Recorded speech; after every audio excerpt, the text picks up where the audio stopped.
Introduction. Gulliver's Travels tells the story of Lemuel Gulliver. He tours different parts of the world after the failure of his business.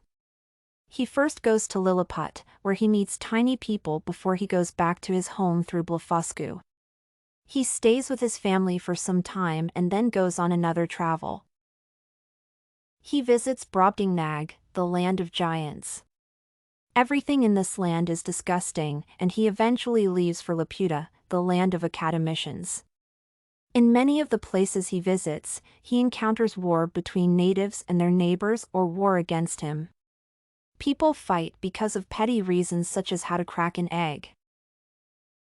The story portrays the absurdity of human life through other occurrences such as women sleeping naked and asking Gulliver to play with their bodies.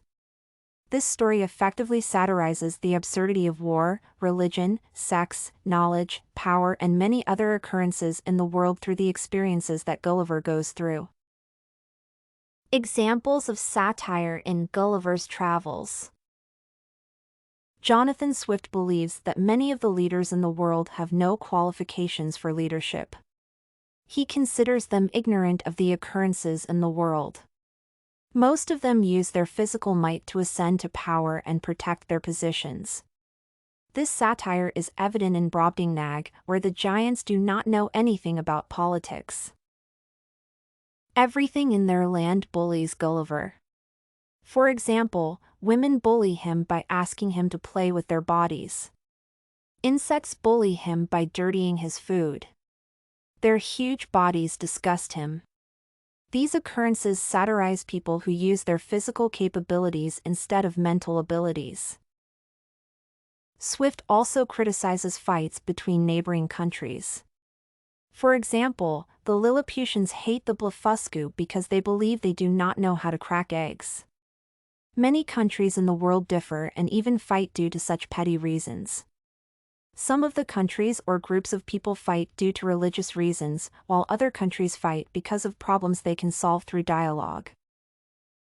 Swift also satirizes the human nature. He compares human beings to giants and other animals that are self-centered. Some animals such as the horses in the story even behave better than human beings do. The use of animals brings out the greed and the self-centeredness of human beings. The giants in the story represent people who are greedy for political power even when they do not have enough education.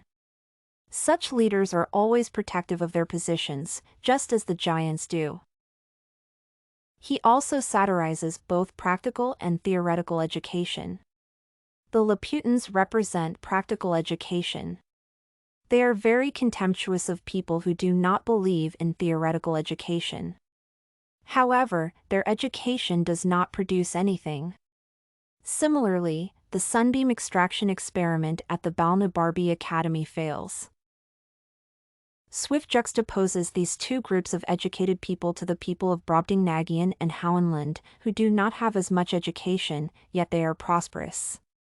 There is good governance and prosperity in Brobdingnagian, yet the citizens, including the king, do not have enough formal education. On the other hand, the people of Houenland know how to tell the length of a month by looking at the shape of the moon. Conclusion. In conclusion, Swift satirizes human behavior using absurd occurrences and weird characters. He criticizes greed, the education system, sex, war, and politics. Gulliver moves from place to place to show how different people struggle when trying to handle these issues. Everything you need for studies, essay samples, writing tools, and tips, you can find at studycorgi.com.